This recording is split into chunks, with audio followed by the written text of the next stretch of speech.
Hey, this is Davey of Vanna, and you are listening to Louder. So I'm backstage with Davey of Vanna. How you doing, man? Good, man. How are you? I'm very good. How are you adjusting to the UK? It's about halfway through, right? Yeah, I've fully adjusted. I've been here a few times, and we really enjoy the UK, actually. Are you bleeding fish and chips already? Yes. Kebab and chips, I think, if anything. Okay. Yeah. So you joined the band about 7 years ago? Yep, roughly. And things started changing since, from Warped Tour to new sound to new label. Sure. I think you were even the tour manager for a bit. I was, yeah. So are you like a single parent of the band? What have you been doing, changing the water? I just think that when you start, focusing on stuff that you want to do and, having fun, I think that opportunities and things kind of present themselves. I don't think necessarily me joining the band made any of the cool stuff happen. I just think that we all started seeing eye to eye and having fun with what we were doing and writing some real cool, honest music. And I think that we each push each other. You know what I mean? It's not just a one person doing something. I think it's each member of the band kind of pushing each other to do bigger and better things, not only in their personal lives but in our career. So I think at a certain point we all just started trying to do the biggest and best things we could, but also to remember to have fun the whole time we were doing it. Okay, and you guys are not just about pushing yourselves, you're also about pushing the fans to know more. Absolutely. I've seen a video of you trying to explain it to fans what it means to reach higher sales for the first week.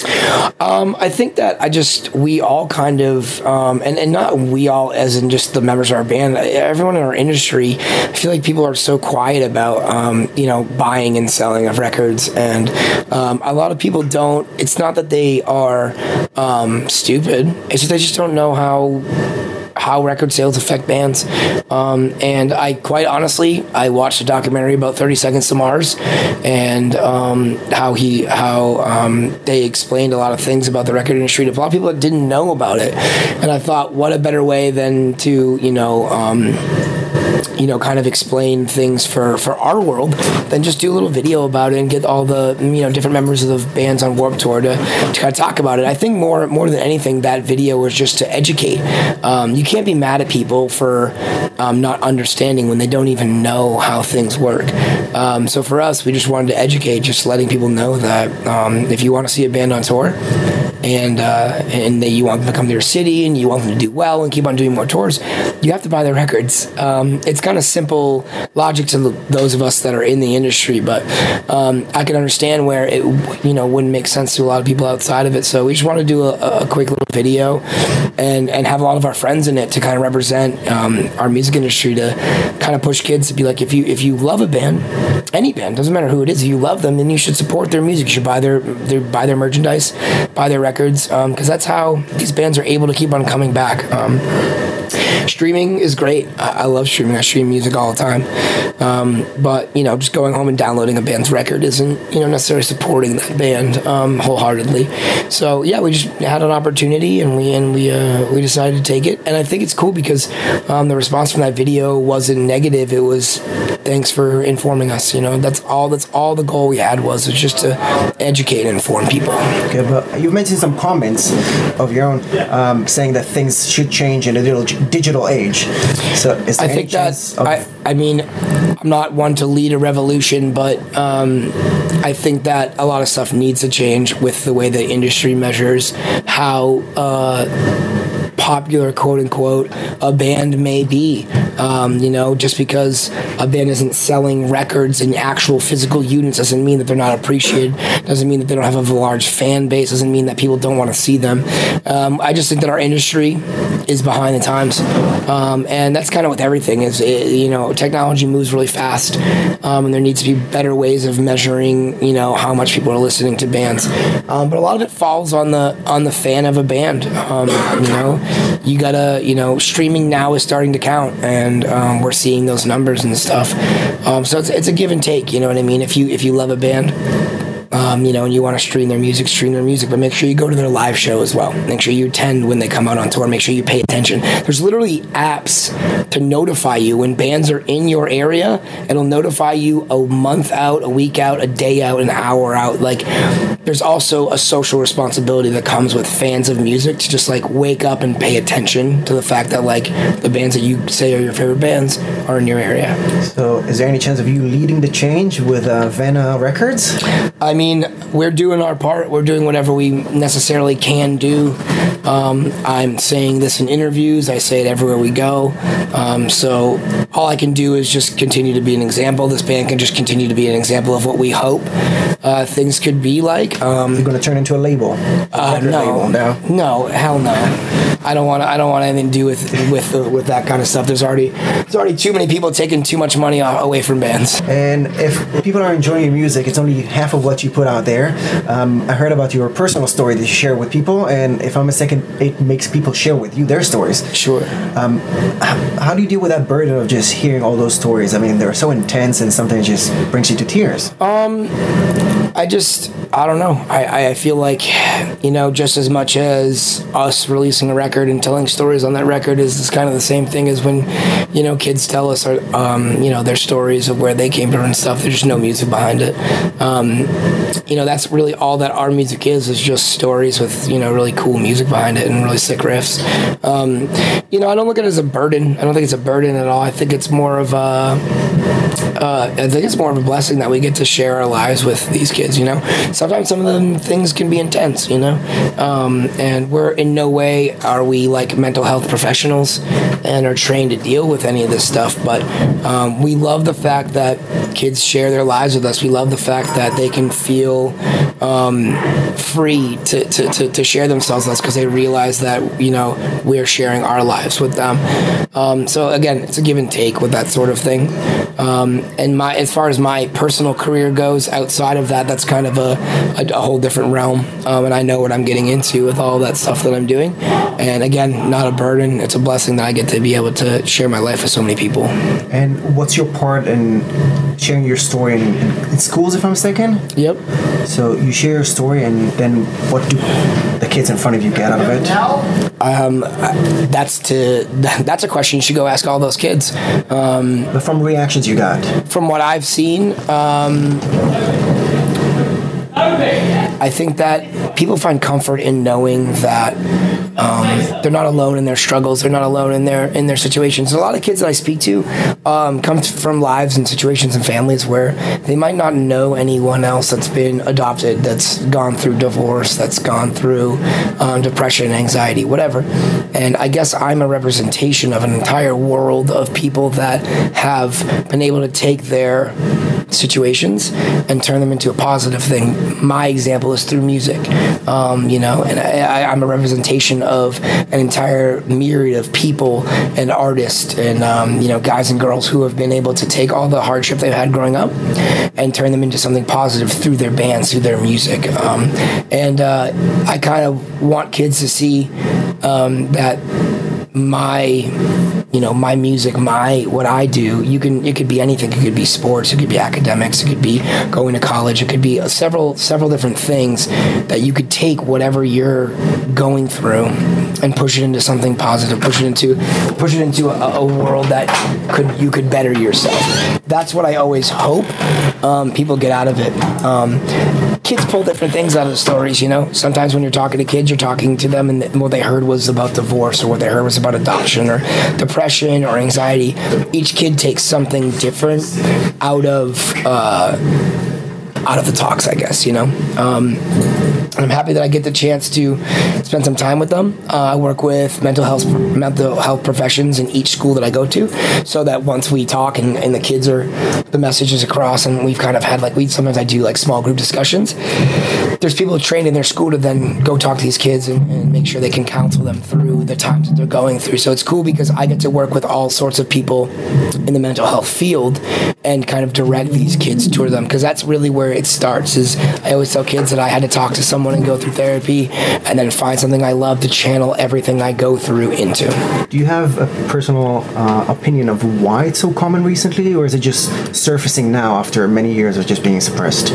Like mental health issues? Yes. That's been repressed forever because we grow up in a society where we tell men to be men and to deal with it and grow some balls, and we tell women to be pretty and make sure they get married and all that other stuff. And I think we're coming into an age where people are more concerned now with their self-awareness, and people are more concerned with their mental health rather than just the stereotypical, oh, I should get married and then this and that and the other thing. So I think that we're coming into a very cool age where people are caring a lot more about each other, and I think that's a very, very important thing that we need to continue to push. So if there's one thing you could have changed about society today to help people deal with it, or at least share or feel comfortable with sharing, what would that be?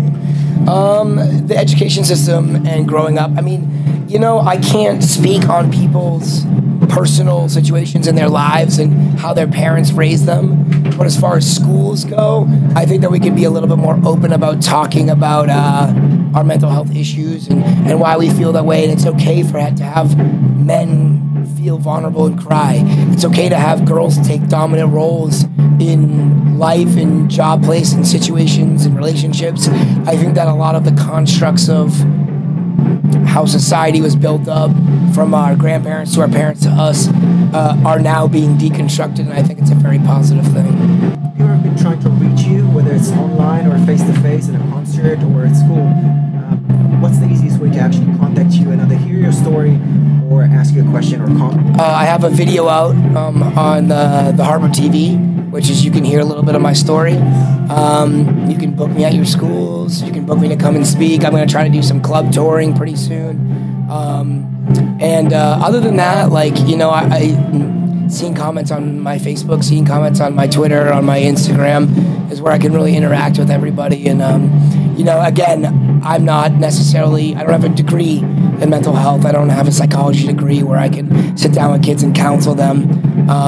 But I do have necessary means where I can talk to people and relate them to different outlets. Like there's an outlet called Hope for the Day, which I work wholeheartedly with, which just deals with suicide awareness and prevention and depression and anxiety. And hopefortheday.org. If you go on there, you can literally find a person that you can call on the phone, text with, or email with, or establish a professional relationship with that you can talk to. Because I think that's the most important thing, is that everyone needs to be able to talk to somebody about the things that are going on in their lives and be able to not only talk, but start working out the necessary steps on to get better. And not to minimize it in any way, but if I do have a friend that's been struggling and thinking about suicide, what's the first thing I should do? You should go talk to your friend. The first thing you should do is be there for your friend. Not try to look for in some other outlet for them. The first thing you should do is be there for your friend. And not only just be there for your friend about their depression or their suicide or whatever, be there in their life. Ask them how they are and what you can do to alleviate a little bit of the burden from them. Check up on them and be with them, because there's warning signs, and I feel like too many times we ignore those and we end up losing people because of that. And kind of closer, but any comments about friendship in the digital age? Yeah, of course. I love social media. I feel like it brings the world a little bit closer, makes the world a little bit smaller. So it's cool that we can talk to our friends, from the United States to Germany and to Australia to the UK. We can kind of all come together on things. But in reality, are you involved in your friend's life? Are you a friend, or are you just double tapping on a photo and thinking that you're involved? It goes past that. Digital age is cool. We can kind of track and see what our friends are doing, where they're going, but at the same time, it comes to a responsibility of the more the more interactive we are with social media, the less interactive we become personally. And I think that you need to counterbalance it too. Nothing wrong with social media. There's nothing wrong with technology, but make sure that you're out there living your life with people in real time. Make sure that if your friend has an event, that you're not just liking the photo of your friend's event, that you went to your friend's event. If your friends are struggling, most of the time they're not going to post about it on social media, so you won't know. So the whole point is to be involved in your friends' lives, so that you can grow together, and your friendship can grow. Because just being friends on Facebook and Twitter and Instagram, that's not really enough. The more technology grows, the more impersonal our lives grow, and we got to make sure that we counteract that. And I was trying really hard to not make it a really dark and deep conversation. So I'm going to try and go a bit lighter. So the band, trying to be different, has been creating all kinds of content. I know that Sean's been directing the video for, The Few and the Far Between? Sure, yeah, a few years ago, yeah. So there was a full film promoting the album, and your videos and the educational stuff. So is the band, again, trying to change the industry from within without being... I think the band is just trying to be the band. I think that everyone in the band is just trying to do what they do best and be public about it. Sean directed that entire movie thing. He's an accomplished sculptor, and he's been doing little cool sculptures with a new record and stuff that we've done. Nick designs all of our merch, and his art comes through and all of that stuff. Seamus prints our merch. We all have different aspects in life that we all are kind of moving in, and that kind of just comes with personality. It just happens to be that you have 5 guys that are very determined and very talented in one group of people, and we're all going to do what we're going to do. We would be doing it regardless if we were in a band or not, but we all have this common bond that we're in a band, so we try to focus in kind of one energy.